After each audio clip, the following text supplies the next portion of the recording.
এই কোরআন মানার জন্য আপনাকে আমাকে আল্লাহ তাআলা জ্ঞান দিয়েছেন।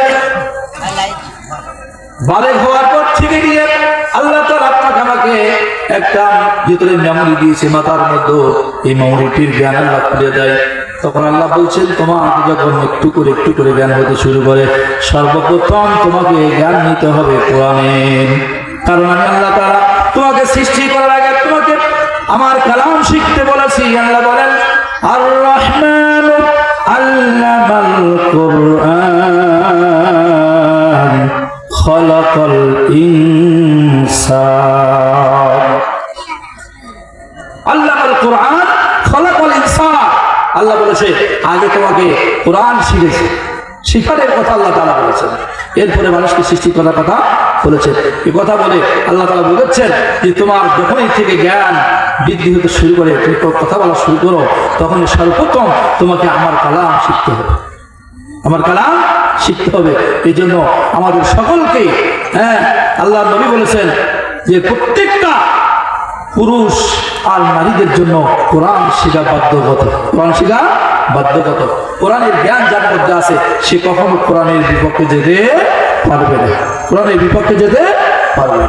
আমার ভাইরা, কোন মানুষের মধ্যে যখন কোরআনের একটা হরফ না থাকে, ওই বলিটা হয় একটা বিরান ঘরের মতো, যে ঘরের ভিতরে কোনো মানুষ বসবাস করে না, পোকা বিচ্ছু সাপ এগুলো বসবাস করে।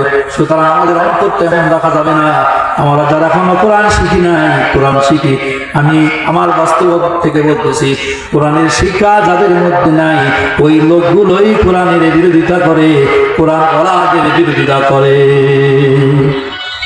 আমার ভাইরা, এই জন্য নবীজি বলেছেন, কুন আলিমান আও মুতাআল্লিমান আও সামিআন আও মুহিব্বান কানা লাহু খামিসান। বিশ্বনবী সাল্লাল্লাহু আলাইহি ওয়াসাল্লাম বললেন, তুমি হয় আলেম হও, নইলে আলেমের ছাত্র হও, নইলে আলেমের কথাগুলো শ্রবণ করে শোনো, আর নইলে আলেমদেরকে মহব্বত করো, তাদের ভালোবাসা কি হও। কানা লাহু খামিসান ফাতুহলিক, পঞ্চম নম্বরে গিয়ে না। যদি পঞ্চম নম্বরে যাও ফাতুহলিক, হালাক হয়ে যাবা, ধ্বংস হয়ে যাবা। সুতরাং আমার ভাইরা, আমি বলতে চাচ্ছি, আমরা আলেম হতে পারি নাই, আলেমের ছাত্র হতে পারি নাই, মাদ্রাসা পড়তে পারি নাই। আমরা আলেমদের কথাগুলো যদি মনোযোগ দিয়ে শুনি, জীবনে সেটা বাস্তবায়ন করি, আর তাদেরকে যদি মহব্বত করি, আমার বিশ্বাস, খোদার কসম করে বলি, আমি আপনি ধ্বংস হয়ে যাব না। আল্লাহ রাস্তায়, আল্লাহর রাস্তা হলো কোরআন, কোরআন পেয়ে যাব।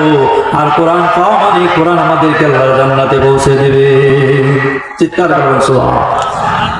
এই জন্য আমার ভাইরা, আল্লাহ নবী মুহাম্মদুর রাসূলুল্লাহ সাল্লাল্লাহু আলাইহি ওয়াসাল্লাম আমাদেরকে সুন্দরভাবে শিক্ষা দিয়েছে। আমার উম্মতেরা যদি কোরআন ধারণ করে, কোরআন যদি তারা মেনে চলে, কোরআন যদি শিক্ষা করে, এই কোরআন তাদেরকে জান্নাতে নিয়ে যাবে। সুবহানাল্লাহ।